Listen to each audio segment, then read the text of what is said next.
Hello and welcome. You are listening to Gay with God, a safe place for us to share our stories and support one another. How long did we know? What challenges did we face? Did we lose our faith? When did we find our way back home? Are we still searching? The stories you hear in this podcast will melt your heart and can strengthen your belief that in God, all things are possible, and you can be authentically gay with God. I am your host, Midge Noble, and I am very honored that you are here. Hey, everybody, and welcome back to Gay with God. I am so excited to be back for another week with another great person that I want to introduce you to. And I can tell you that this person has just amazed me. We actually are using the same publishing company for our books, our memoirs, and I was able to be in a group with her and hear some of the things that she's going to be writing about and has written about, and I'm just so excited to have her on the show. I want to also say to you guys who are doing all that you can to bring this podcast into some sort of a good light. I mean, you're sharing, you're following, you're doing all these things. And I'm so excited to always see you coming in and joining the podcast and liking it and sharing it. So thank you again. I say this every week, but it's only because I mean it. But today I want to get right into the show because we have with us Stacy Morataya-Pilkington is a catalytic leader and champion for the voiceless. Amidst and among the scorching heat, the faux sparkle and gaudy excess of Las Vegas, a true phoenix was born.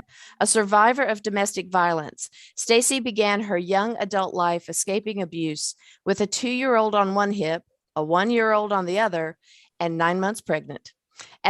As their special needs emerged, her drive and rigor brought her to new opportunities and challenges in serving her young sons. She burst out of the closet at the age of 22 with 3 young boys and charted their journey toward safety and prosperity. Stacy's tenacity and resolve were the impetus for a career in hospitality leadership that has spanned both coasts and led her to Maui as an executive leader at one of the world's most prominent resorts. Through the years, the mental health concerns of 2 of her children became overwhelming. Stacy's unwavering love and perseverance was tested in the broken systems of pediatric psychiatry and the underdeveloped special education system. In 2018, after a grueling and horrific battle with alveolar rhabdomyosarcoma, I almost didn't make it. her young son, only 19, died.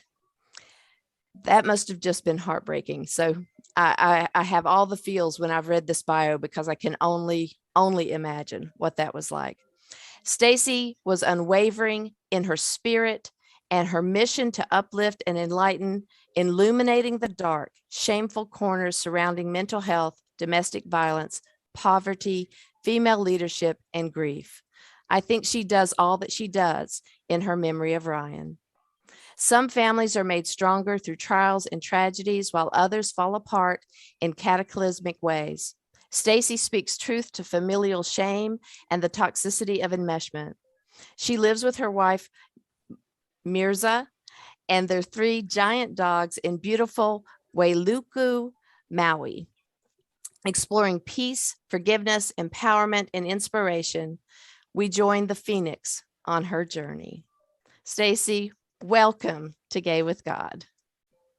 Thank you so much, Midge. Thank you so much for having me here today with you. I am so honored to have you here, and I thank you so much for being here. I know that you had a lot going on today and you made time for us, and I really appreciate it. So Stacy, the floor is yours. Tell us your story. Thank you. So, Midge, I was really excited to have met you during the presentation of one of our chapters in our cohorts. And I understand that you're writing a memoir as I am. Yes. And my title hasn't yet come to the forefront, although I do suspect that Phoenix is going to play a major role. Yeah. And it's interesting when you read that bio, it sounds as if you're talking about somebody else. And when I see that person in the mirror, she has quite a story to tell. And every morning I get up and think, what's today going to give me? And being Gay with God, your podcast, which I've listened to quite a bit since getting to know you, has made me think quite a bit about how many of us there are out there that have this beautiful or tragic mosaic of experiences and stories. And I was thinking of you very recently. We got the chance to leave Maui and go on our first vacation in 2 years. So Wow. we left Maui, my wife and I, and we started it in Boston, connected with family and friends in Rhode Island and Connecticut, and spent the last 8 days at my father's home in Montana. And so my father is a very Christian man and was the architect for our religion growing up. He remarried the most amazing human being in the world, and she's been my stepmonster since I was a 12-year-old girl. His spirituality has evolved over the years. When I was a child, it was Pentecostal, and the speaking in tongues in youth group, and a lot of themes that presented themselves to me as a thinking young woman as problematic. Women were either virgins or whores, and if there was any external sexual relationship prior to marriage, one should be stoned to death. And so I struggled quite a bit and rejected much of what I had learned as a child. Internally, self-loathing was definitely a part of it. I knew that I was attracted to girls from a young age, but went completely in the opposite direction, as I do, all in. All in. 3 children before the age of 22 and 7 years in what was a very violent and very disturbing marriage. And so my beautiful boys are mine, as they are his. And he was not physically present at all for even a calorie that they needed in their young life, certainly not for any of the emotional or financial resources or support that they would need, also being genetically his children and struggling with some pretty heavy mental health challenges and a lack of a father and a gay mom. So fast forward all of this, unless we go back for questions, I'll get right to the end, where my Ryan was very near to the end, and he was very afraid. He was depressed, and a dark mood really consumed a lot of his days. He was coming to terms with his mortality, and there was certainly a sense of an impending doom or an impending oblivion on the other side of death. And he knew that his cancer was going to take his life, and was really struggling to understand what that was going to look like. What would death feel like? How would it come? What would happen after? And I hatched a plan. And at the time I hatched it, it was fiction in my mind, and an act of a manipulative mom who wanted to control the dialogue. And I engaged those members of my family who were very spiritually connected to God and very much believed in heaven. One of those I married. So my wife definitely has these beliefs, and so does my father and my stepmom and my grandmother, who's almost 100 years old at this point. And I engaged them all, and I said, you guys, he thinks he's disappearing. So I need you to be crafty. There was a very large section of the family who actively rejected any sort of belief in God, certainly that any God wouldn't have allowed this to happen to Ryan, or wouldn't have allowed this to take place, and prayers weren't being answered, et cetera, et cetera. So there was a chasm, really. I needed to be discreet with the plan. And I said, I need you to start introducing the concept to him that on the other side of this, he's going to run into the loving arms of the father that he never knew in life, and one who has been waiting for him, and a place of peace and solitude and happiness and joy. I need you to tell him everything that you believe. And I need you to be careful not to do it around certain people, because then he'll feel like he needs to posture a bit and reject it. Well, it worked. It worked. And it worked very, very well up to his last moments. His very last moments, he was holding a cross that had come from my stepmother, and he was very much unconscious, had a brain bleed. I mean, he was completely not able to communicate or speak, but he was holding this cross. And we brought a priest in and did some prayers with him, and he roused for the first time in 2 days and gave some snarky comments to the priest. As was his style, he didn't approve of that particular prayer. But in the last 3 weeks of his life, we prayed in the morning and we prayed at night. And being somebody who felt a bit shocking or an imposter, I definitely was putting on a show, but the prayers that I could utter were only thank you. So I knew that was an easy thing for me to do, was start from a place of gratitude and, dear God, thank you for giving me breakfast with Ryan today. Thank you for allowing us to see the sunset last night. And those became our prayers. And so we started with gratitude and stopped asking for things. Once during the experience of his death, which lasted about 3 days, it became very clear to me that he was going somewhere. And he was going somewhere where he would be free and untethered and whole and beautiful and surrounded with divine light.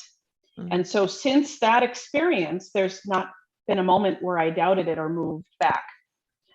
In communicating very recently with my parents in Montana, I said, and of course, there's a large group of people in the family who are very excited and believe that a lot of this was to bring me back to God. And I'll leave that narrative to those who want that. For me, it's a lot more organic. I feel surrounded by a bubble.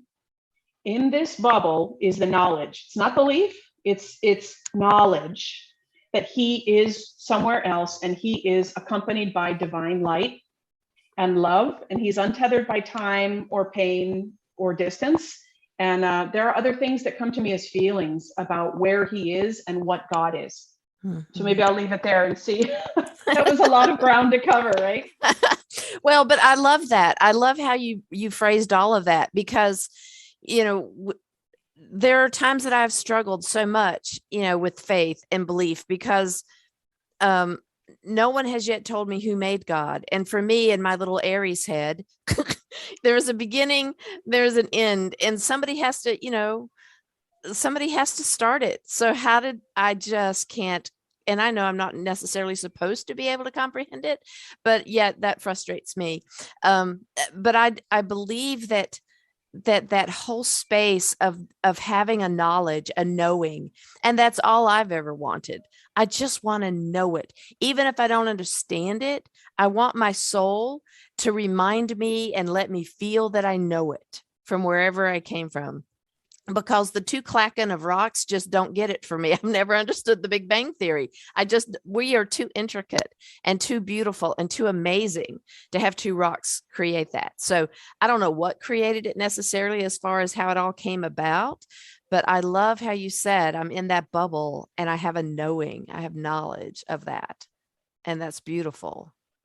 So I don't know if you're going to go into this, but if you are, and if Ryan has communicated with you since then, that would be interesting to know if that presence has returned and how you know it, if there's a knowing of that as well. But if that's not somewhere you're going, but it just popped into my head. So as a little child of myself, it's like I just pop things out.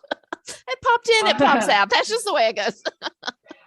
So yes, I'll go there, and I don't go there often because I think people would drag me away in a straitjacket sometimes if they knew what I would share.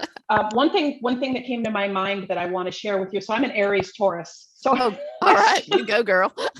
What I know is that there's a grand mystery, and I love to read, and I love fantasy, and I love fiction, and I also love the idea that there are things I don't know about, whether they're dragons or unicorns or angels but I do feel like there is this grand mystery that we've been given an invitation to participate in, and I need to pump my brakes. Part of losing Ryan and a lot of the other losses that I've experienced that have helped me thrive as a person and certainly in business have been to try and detach myself emotionally from the outcome of things that I can't control. And the list of things that I can't control is much larger than I thought it was. And so losing a child upsets the whole balance of everything. I can't control anything. What I can do is be receptive. And I can also tell you that Ryan is in communication with me constantly. It's daily. And the more open I am to it, the more often it happens. I need to be present. I can't be thinking about the laundry list or what I need to get at the grocery store or something that's going on at work that I am not dealing with in the moment. I need to be here.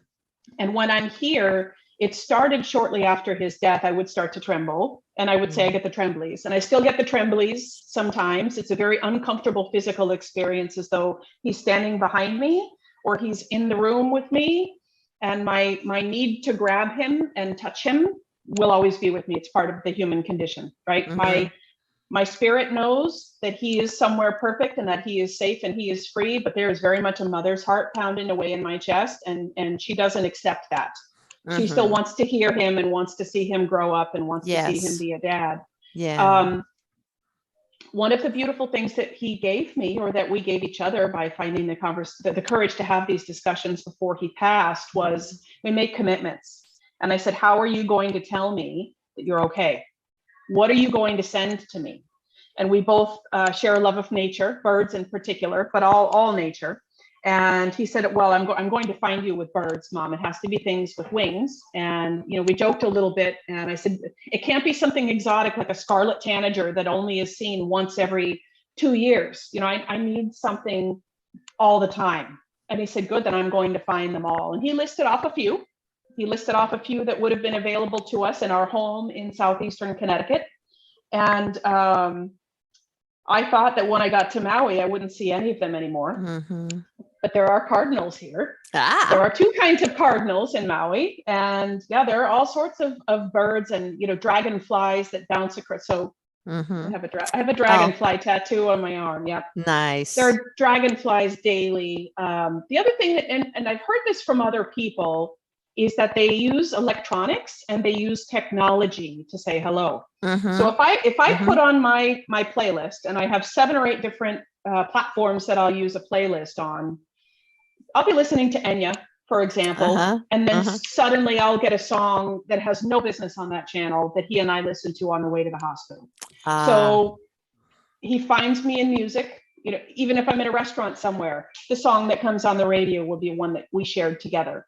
Or the color of a sunset, or a sticker on a car. So every day I get, we started to call them little Godwinks, that where he is, he's saying hi and I love you and I'm part of something wonderful and so are you. Oh, that's so awesome. That's so awesome. So it is. So I'm sorry I interrupted your flow.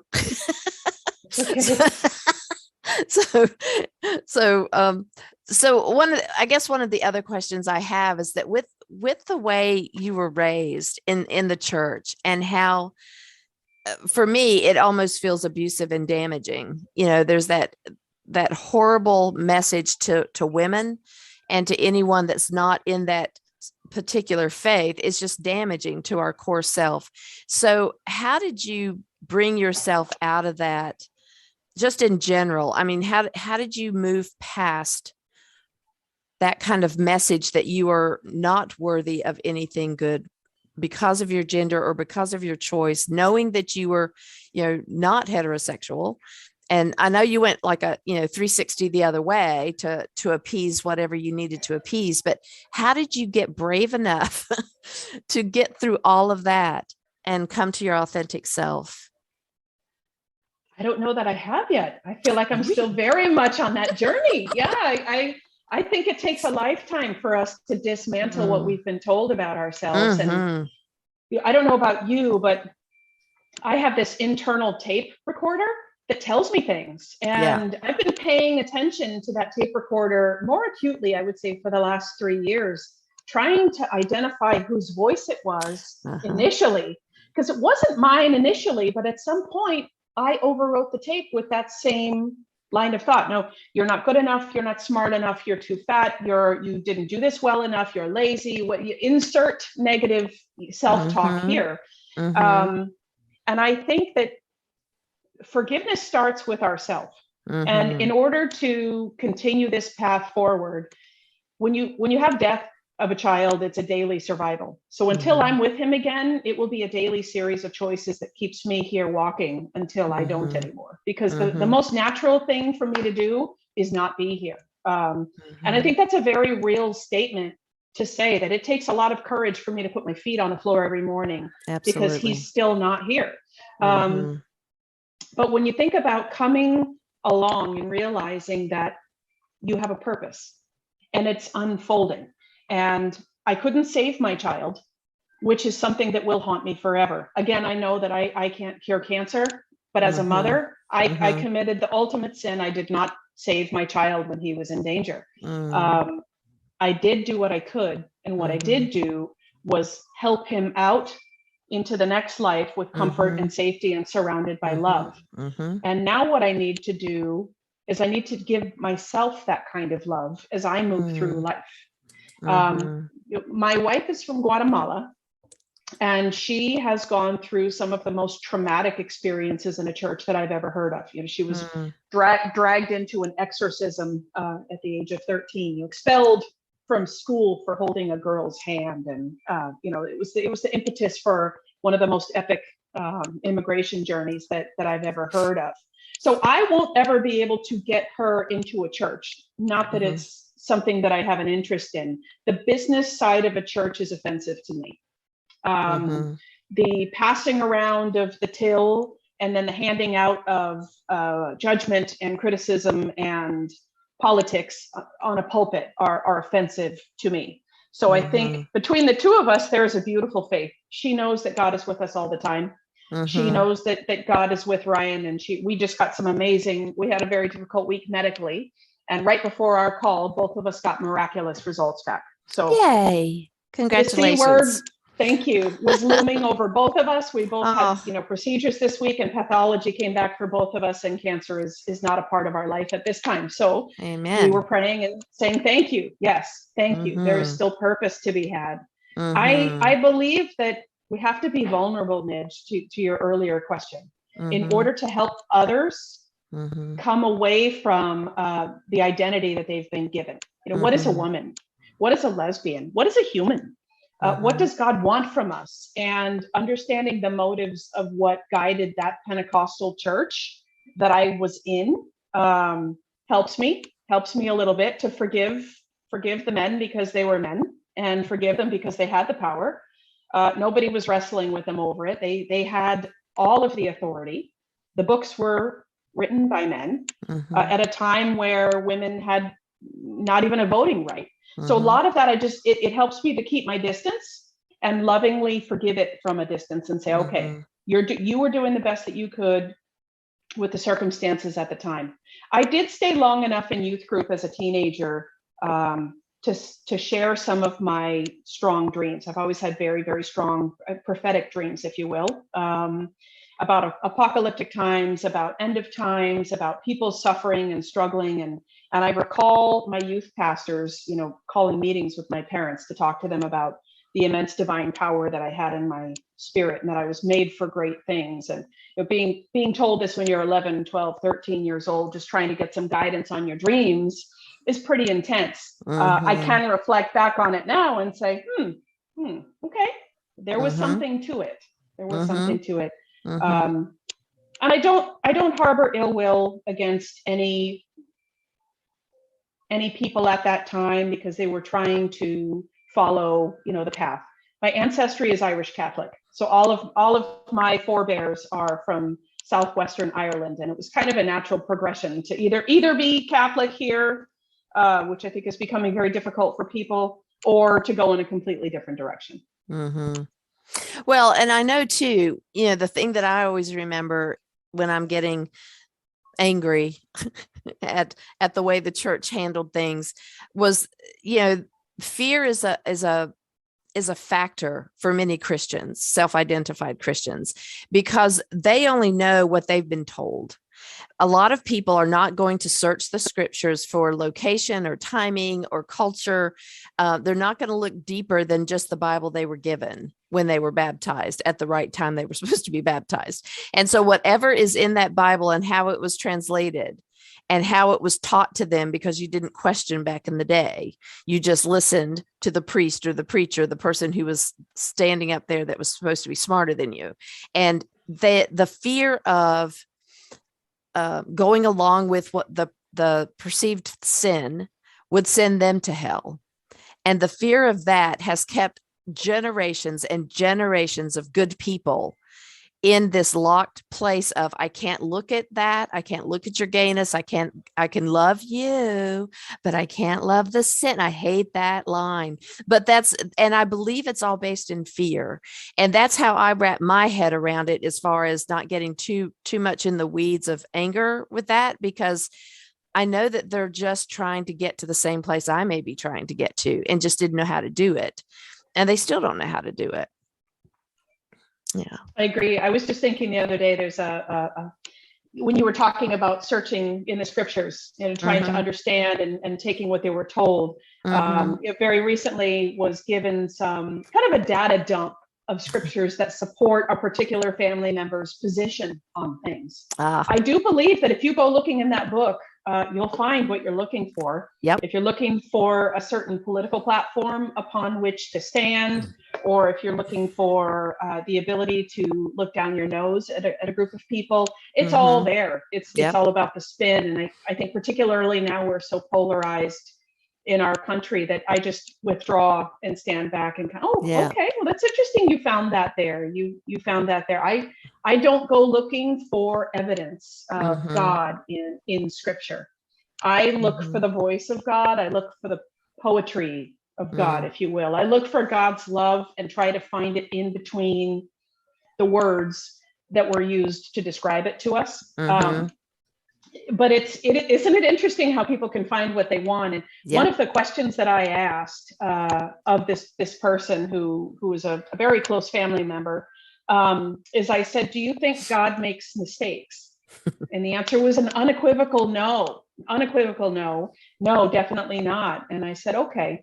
And I, what I thought internally, didn't need to express this externally, is this person saying that accepts that I'm a child of God. Accepts that I am a child of God and God doesn't make mistakes. So we didn't need to go down that road. I suppose we could have, we could have, but it wouldn't have felt good to me, Midge, right? And don't we get through a lot of this by conflict aversion and trying to be gentle and inserting questions instead of asserting our right to be here and our right to be our authentic selves. Sometimes those ways work. Yeah. Yeah. I like your subtleness. I wish I had a little bit of that. I think what happened with me is that for so long, I swallowed everything that I was told, and I felt so unworthy from such a young age that once I finally clicked with who I really was meant to be, it's like this and it took me 30 years. It's not like, I was an early bloomer or anything, but it's like, okay, I'm 30 years old and I finally figured out that I'm never going to be married to a man, and I don't have to be, and I don't want to be. And it's like, I burst out of that closet in such a big, loud way that I don't know if I can get back to subtlety. I have learned how to not say everything that I think, which is, I think, growth.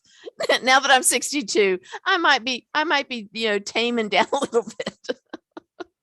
But yeah, I've probably been more on the not militant. I'm not a militant person, but I'm a very vocal person of rights and justice. And it's hard for me not to say some things that I feel need to be said. I hear you. And I definitely don't want to mischaracterize myself as subtle, because nobody who knows me would use that word to describe me. I didn't think so the other night either. No, whistleblower advocate. I guess I'll reframe it in saying that, I mentioned in the bio, it's mentioned that there was a cataclysmic split in my family. So a great number of people decided, and I decided, that we were not ever going to be together again in the same space. So my circle shrunk quite a bit. So now those that are in it, I do handle with a level of care that is, I don't want to say fear of loss, but wanting to make sure that I care for that relationship with the preciousness that it values to me. I might only be that subtle with that particular person. I gotcha. And else is going to get it. I can see that. Yeah. I'm much more bold when I'm speaking out on Facebook about a certain thing. And I'm a lot more tender or cautious now with certain family members too. So that makes perfect sense. Yeah. Well, so tell me how you found this amazing woman. How does this fit into your story? So I never let go of the idea that I could provide a nuclear family for my sons. I never let that go. I believed that there was somebody else out there who could love them and love me. And so I did do that with relative success, no long-term success. My wife was not my first relationship. When my boys were I was 22, 23, I entered into a relationship that lasted about 8 years. Wow. And it was, we did actually have another child together. She carried the child. And very unfortunately for me at that time, we didn't have rights. And when the relationship ended after an affair, that's the last time I saw him, and it's been 13 years. So I'm grieving a lot of children. Yeah. But I moved across the country to find better jobs and better economic opportunities for my kids, as well as better psychiatric medicine, to be frank. I had my oldest son had substantial illnesses and issues, and his prescriptions were almost $2,000 a month. And so I moved from Las Vegas, got a great job in Denver, spent a couple of amazing years growing in Denver, letting them play outside. You can't do those things in Las Vegas. We could go hiking. We could go play in the summertime in the mountains, and instead of, needing to be inside with 3 little boys. I continued to search and just never stopped searching. So I moved back to the East Coast after one of my former leaders had, Stacy, I've got the job out here for you. I need you to come out here. You're going to love it. The boys are going to love it. And so I moved back east. And I was working, interesting role that I had. I was working an overnight shift as a hotel manager in Boston, at one of the finest hotels in Boston. And I was working graveyard because during the day I needed to take my oldest son to partial hospitalization care for his psychiatric issues. So I was commuting 84 miles each way from where I lived in New Hampshire to downtown Boston. And I was alone with the kids. After the breakup of the relationship is what my impetus was to move back east. And so I was working in Boston, not sleeping. I think maybe an hour or two a day was the sleep scenario. And I met this person. I came walking down the hallway and I saw this little person, and I say person because initially down the hallway, very androgynous and very kind of nondescript. And it looked to me like a teenager sitting cross-legged on a bell cart, a cart that you'd use for luggage, and working on a piece of paper. And I was introduced to this person by kind of my training manager. He said, this is Mirza Stacy. She's the one that she manages the overnight crew, and you're going to want to partner with her. So I came walking down the hall. She remembers hearing my 4-inch heels tick-tock down the hallway as she heard her destiny approaching. And she looked up, and I tried to hide my delight, and she didn't do well at hiding hers. But we became friends. And so we became colleagues and friends. I was in an impossibly difficult situation, and I was able to hear her leading her team. She didn't realize that I was fluent in Spanish. So she would conduct her pre-shift meetings with this group of 25 guys.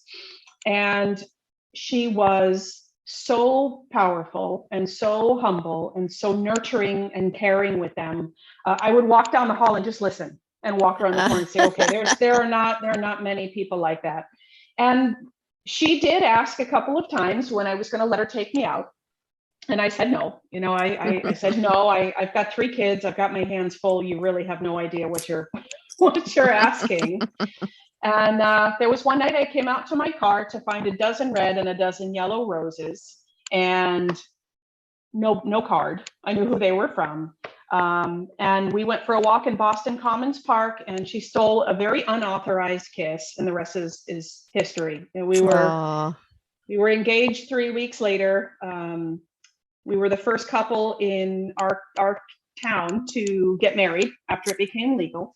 Soon as we realized it was serious, interestingly enough, I got contacted by someone who had received my resume the year before in southeastern Connecticut. And the offer on the table was a position that didn't yet exist there. So I went down and interviewed with this gentleman who said, I know there's a place for you here. And he created a hotel manager role for me. And I was able to work during the day and live 3 miles away, and brought her down from Boston with me. Yeah. So it was definitely divinely guided. Wow. That's a great 12 years story. Later, here we are. Yeah. I hope that's a chapter in the book. It may be in hers. It may be in hers. I have to write hers too. Yeah, no, you're writing hers too? Oh yeah, that one has to go. She is my earth. We figured out we have the secret. We have the secret, and our marriage is the strongest thing that either one of us has, and it's our number one priority as we continue to navigate some very difficult chapters in life. Well, what a blessing that you have her. That is awesome. And I think it's a blessing that she has you. I mean, whenever it's a match, it's because we're both getting what we need from that relationship. And it's never, I don't like the word we complete each other, but I think I think that there is, in the best relationships, there's always the give and take, that I need what you have and you need what I have, and we make this moment. And I love that you found that. How deserving. You nailed it. You've nailed it. You know what? And I think we keep it because we both have a killer work ethic, and we both like to work hard.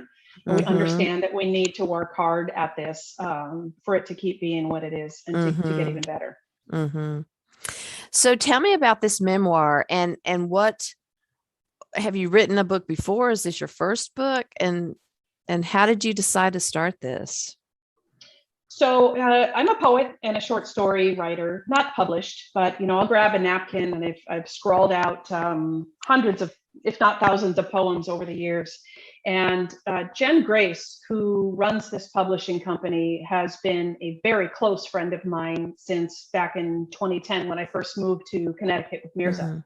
So she and I would say she's one of the five, when you count those five on your hand that are your kind of ride or die through life, she's one of them. She knows my darkest secrets, and if she had any, I would know hers too.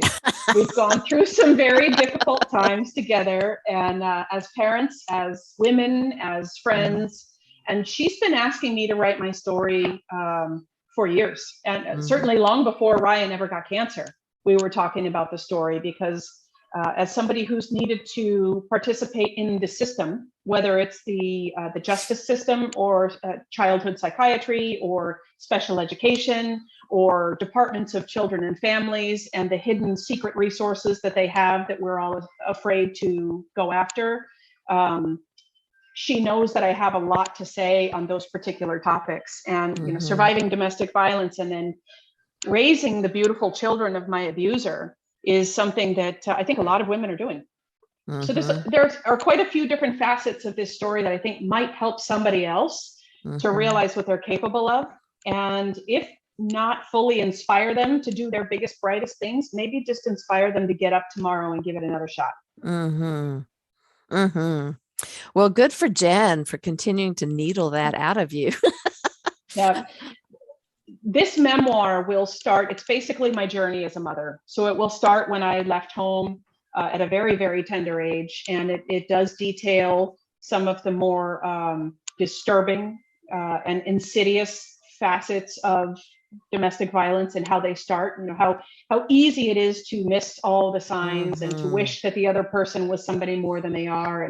And it goes into poverty, leaving that situation with 3 little boys and nothing. How much does it cost to find adequate childcare? How much does it cost to feed them, just to put a healthy meal on the table? And then going through, as I've been fortunate in my career, starting at an entry-level hourly job and being able to through the years be promoted slower than others because my priorities were always torn, right? But to be able to get into a position where now I can influence hundreds of other people and inspire other people to be their best selves and try and pull out that diamond in each one of them that I see as a leader. And be able to achieve great business results while still being authentic. And I think the most important quality of a leader is vulnerable and sincere. You have to bring who you are. And some of the things that I've experienced have just made it impossible for me to shield it. I can't put that stuff, you can't compartmentalize the things that I've survived. No. And if you do, I think it's a sin. Well, and it's unhealthy for sure. It's unhealthy for sure. And I think some people compartmentalize because they haven't found the strength to not do it. Their survival is to compartmentalize. Your survival was to be able to own it and to grow through it and to make something different. And that's your gift. And I'm so glad that you have that. And I'm so glad that you're bringing it to the light and that everybody's going to be able to find your voice is going to speak to so many women and some men probably, that they are also victims too. And we don't always consider that, but there are some men that are also victims as well of domestic violence. But what a powerful message. I mean, the things that you've been through and your ability to not compartmentalize and to face it. and I know there have been dark moments, and there had to have been times, through your journey where you doubted maybe that you did have it. Do I have the strength that I need? But this was your purpose, and that's what I love, that it's publish your purpose, what we're involved in, and that's what attracted me to this publishing company. Is that that is so awesome that we had a purpose to go through what we went through to get to the other side, and now we get to shed a light for people that still need to see it. I agree with you, and I think two points I want to make. One regarding men, and I hope that there are men who read this and find themselves forgiving their mothers for not having the right resources, or forgiving themselves for being taught how to be a certain type of human being, whether it's machismo, whether it's dominance, to be taught not to cry, to be taught. I think that the things that have taken place to men, particularly in our country, I can speak to that. It's criminal.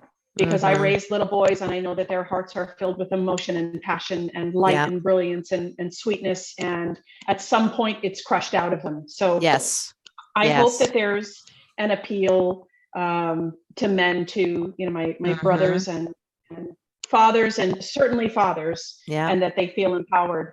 And I think part of our purpose, we've become secret keepers. And I know that you're a secret keeper too, Midge, because when you suffer, when you go through things, you don't wear it on your sleeve necessarily, and you don't want to tell everybody what you know, but there are things that that people can benefit from. I know what it feels like to hear my son stop breathing for the last time. I know what it feels like to watch his face when he hears the words, "You have cancer." There are things that I know that I wish I didn't know, but because I do, it gives me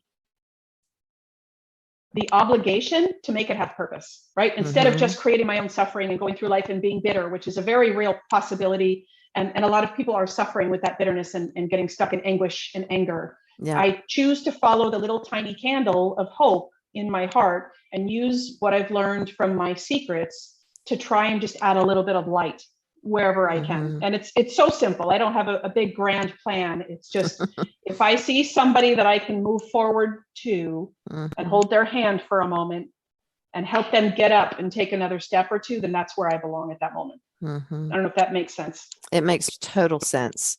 So what has been the hardest part for you in the writing of this memoir? It's difficult to pull those things up right there. Well, and there are some bad actors. Unfortunately, I think in each one of our stories, there are bad actors. There are people who are in our story, or at least were at some point, that aren't anymore. And so a lot of it has been trying to write about them in a way that keeps the story moving forward, but without giving too much airtime or too much, I don't want to give too much attention to them. Writing what happened with Ryan and what happened through the years with my sons, it's difficult because I need to recall. I need to recall the details of what happened when I was that man's wife. And I talk about it being a life sentence. So every part of it is difficult. I would say two things. There's a lot of forgiveness in writing about it, because as soon as it's on the paper, it's no longer stuck in this space anymore. It exists somewhere else. And once it's out into the world, it won't be mine anymore alone. It will be something that I've experienced, but it's something that I've shared, and you can't put that back in the box once that's out. I think there's a liberty and a freedom in that. And I also think one of the benefits to this book is, in the bottom of my heart, I'm writing it as a love letter to my sons. Yeah. Well, I know it's tough. I mean, it's got to be tough. And how you protect yourself on the way through that. I mean, being able to go back and do that recall. that I thought in writing my memoir that I had covered all of my healing bases. Basically, I thought, I knew that coming back and leaning back into a church or a relationship with God was the last thing I've done so far. So, the other things in the past, I thought I got this, I'm grown, I got it. But then writing it down, because I haven't been a poet or I haven't kept a journal. I've just kind of I have always, I think, walked away from those things and just like, done this. And it's not that I haven't been in therapy. I have, but I don't think I ever allowed myself to go deep enough. And so I've been quite surprised in the writing of the memoir that those things that I thought I had taken care of are actually punching a lot deeper than I thought they would.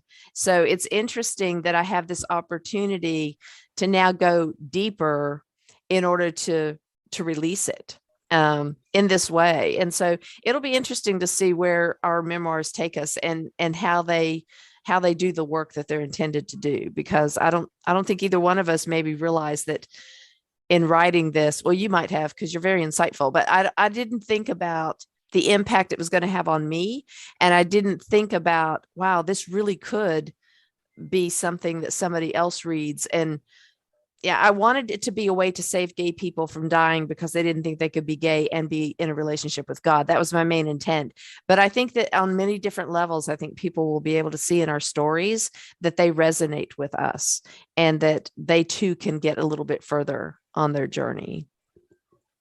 I think you're so courageous to be as bold as you are and be out in the space that you are. And I want to tip my hat to you for doing what you're doing, because we each have our own gifts, and I think they're intended to be shared. And you're providing me a space to speak a little bit and share a little bit of my experience is a tremendous gift to me. There are so many others out there, and sometimes suffering is what pushes us close to God.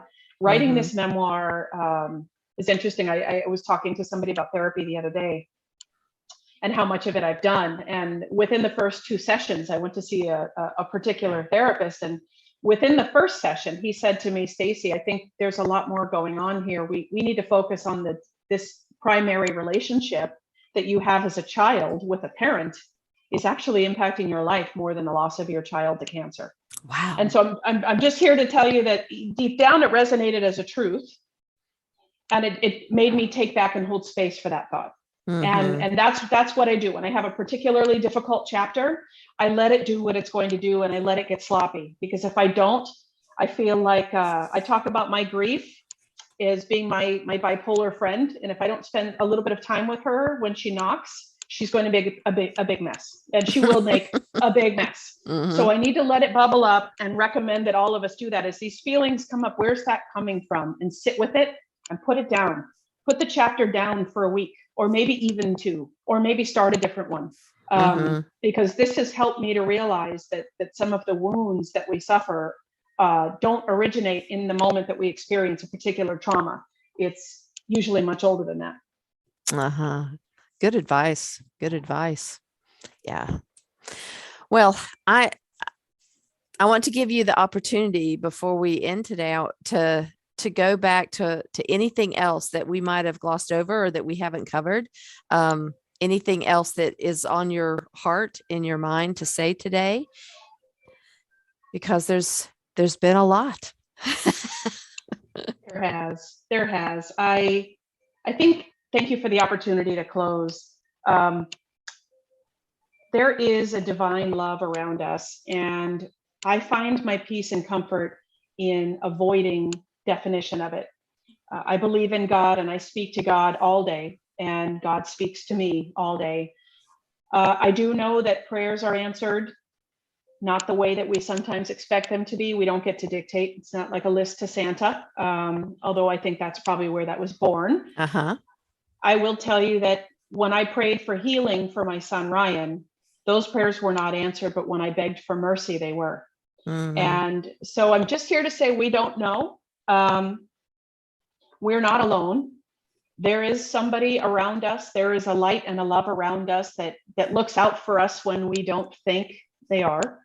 The footprints on the sand, I think, is a very, very true statement, because as I look back on my life, particularly the last 3 years since this loss has occurred, I know that I've been carried. And I hope that people who are listening feel loved and feel open to the possibility of the true definition of love being perfect, unconditional, and divine. And that I believe we are capable of offering each other that kind of love while we're still walking in these human vessels that we're Mm-hmm. saddled with for a while longer. So I guess I'm sending a big virtual hug to all of your listeners, and hoping that there's a little bit of light or a little bit of hope that can be upon their hearts today.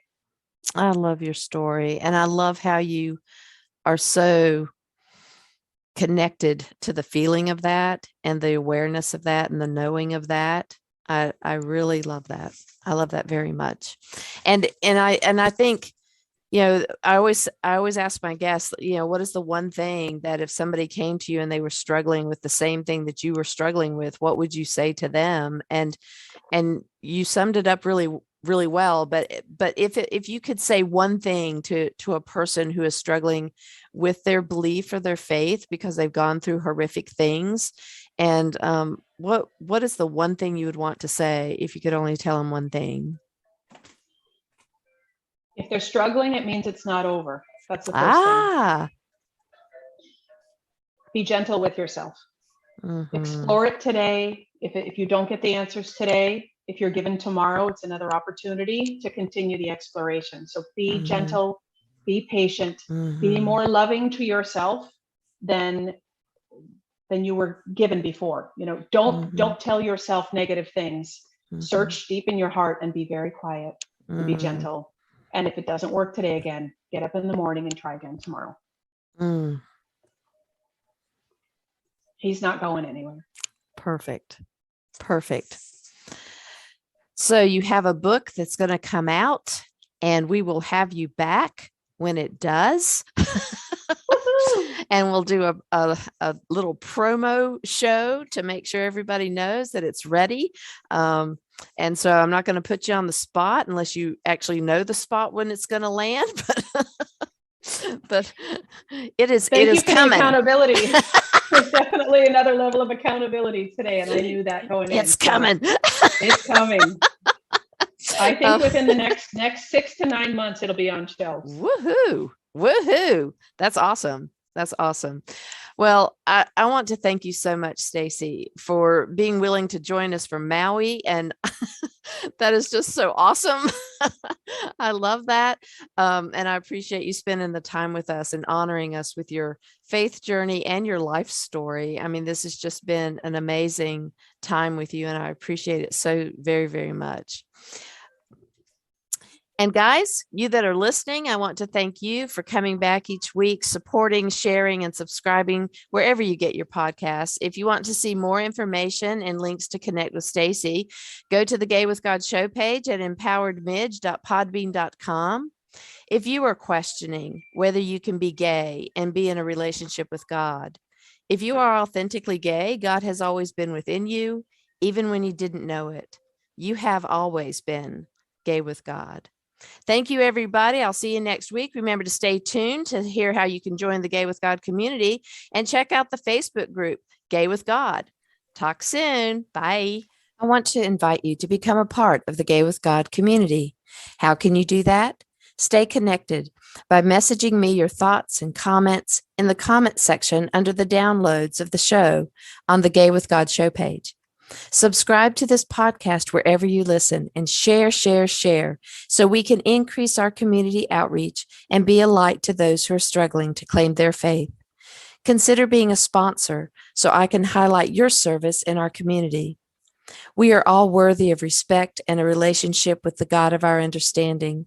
I want to thank you in advance for supporting this podcast. Together, we as a community will keep this show visible and our community stronger. Deep gratitude to my friend Tim McClendon of Tim McClendon Music for allowing me to use an excerpt from Interlude 4, a song found on his CD entitled Sundance.